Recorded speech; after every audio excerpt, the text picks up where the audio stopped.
Kia ora. Southwesterly winds once again the story of the week, bringing with them some showers and some cooler temperatures as we head on in towards the week time. But if you're in the eastern areas, places like Canterbury or up in towards Hawke's Bay, generally the better drier side of the country, with more of the cloud and activity on those western facing coasts. As we head through the rest of Monday afternoon, you can see New Zealand sits in that flow with more cloud and showers through parts of Southland and Otago and across those southern parts of the North Island. We will start to find our winds increasing around this western side as we head through in towards the middle part of the week, so well worth keeping an eye on those severe weather watches over the next few days. But for the eastern side of the country, as we head through the night time, it stays dry, it stays clear, and it will be a chilly one, particularly across the South Island, with temperatures back down below freezing through parts of Canterbury. But we'll keep more cloud in the far south, in places like Southland and around that western coast of the South Island.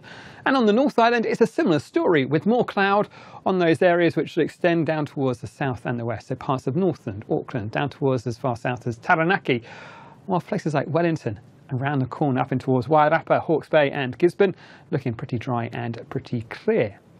Here are overnight temperatures in those early hours of the morning of Tuesday. You can see our lowest temperatures down around parts of Canterbury and those inland parts of Otago, especially with the lighter winds and where the cloud clears away.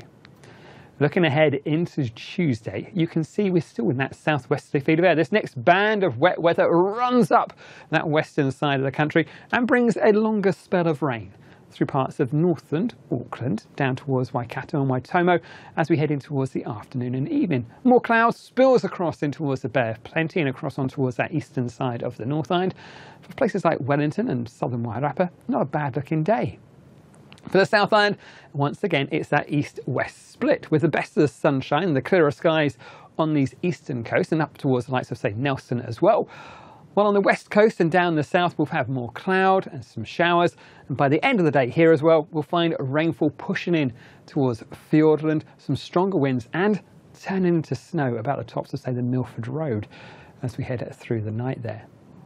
But we'll have a look at the North Island to start with. And you can see we start off with some nice clear skies for the Coromandel, the Bay of Plenty and down this eastern coast. There's always more cloud out on that western side of the North Island, and as we head through the daytime, that cloud thickens up, some showers, but then it's this longer spell of rain that feeds up and across us in towards the evening and overnight. And some of that will be quite heavy at times, perhaps even with the odd rumble of thunder through parts of Northland and Auckland.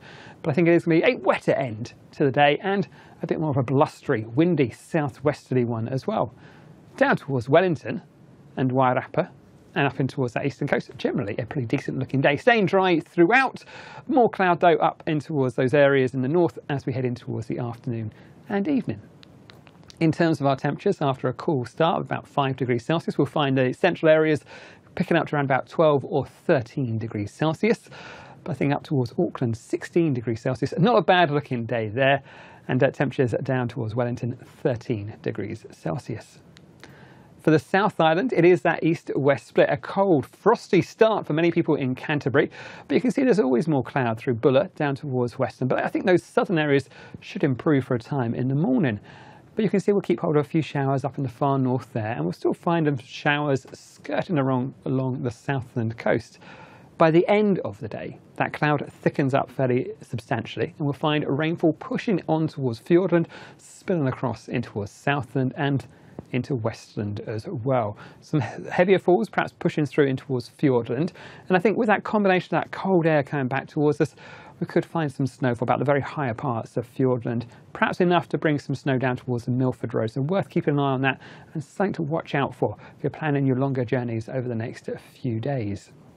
In terms of our temperatures on the South Island, top temperatures around a place like Christchurch around 12 or 13 degrees Celsius, up to about 15 or so once we head towards Nelson.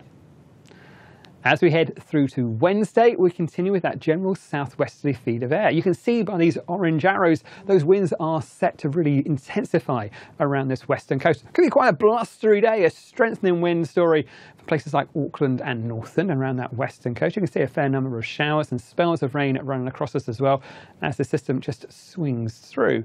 Some cooler air, so we could find some snow for about some of those higher passes. So particularly through Wednesday, well worth keeping an eye on the forecast, and especially those road snowfall warnings for those higher passes on the south end. perhaps even a dust and a snow about the top of the desert road. So something to watch out for Wednesday. Higher pressure waiting in the wings to come towards us as we head into Thursday and Friday. But Wednesday, a rather windy story and with more wet weather still to come. So it's looking like a bit of a wet and windy Wednesday, but hopefully things drier as we head in towards the long weekend. And that's it from me. There's more at metservice.com.